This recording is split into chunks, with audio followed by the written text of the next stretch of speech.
case briefs, and so much more.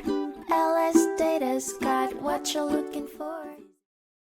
In a landmark 1985 case, the Court of Appeal of the State of California tackled a complex dispute involving the dispersal of marital property, the assumption of business debt following a divorce, and the applicability of legislative amendments in existing contracts. At the core of the lawsuit was the American Olean Tile Company, which found itself tangled in the aftermath of the divorce between Horst and Irmgard Schultze. Prior to their split, Horst had signed a promissory note, incurring a debt that subsequently fell under scrutiny. When the tile company pursued payment, it sought to hold both Schultzes responsible, a claim that promptly ushered them to the courtroom. In their divorce settlement, the Schultzes had divided their assets, with Horst taking possession of their shared business as his separate property. The couple ceased all knowledge and communication regarding each other's financial activities post-separation. However, the tile company attempted to leverage Irmgard's former community property for Horst's debt. The court, however, ruled in favor of the Schultzes.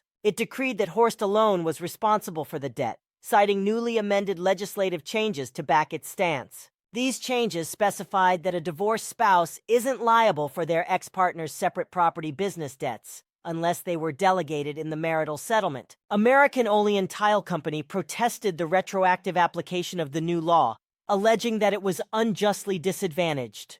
Yet the court stood its ground, stipulating that such legislative amendments weren't actually retroactive. In justifying its position, the court cited a crucial precedent validating retroactive application of legislation in cases of marital dissolution. This was done primarily to protect the equitable distribution of marital property. As a final point, the court clarified that attorney fees should indeed be considered part of the overall lawsuit costs. In the end, the judgment held firm, and the tussle involving marital assets, business debts, and new legislative amendments was definitively settled. Irmgard's former community property escaped untouched, while Horst retained the responsibility for his business debt, setting a precedent for future marital legal disputes.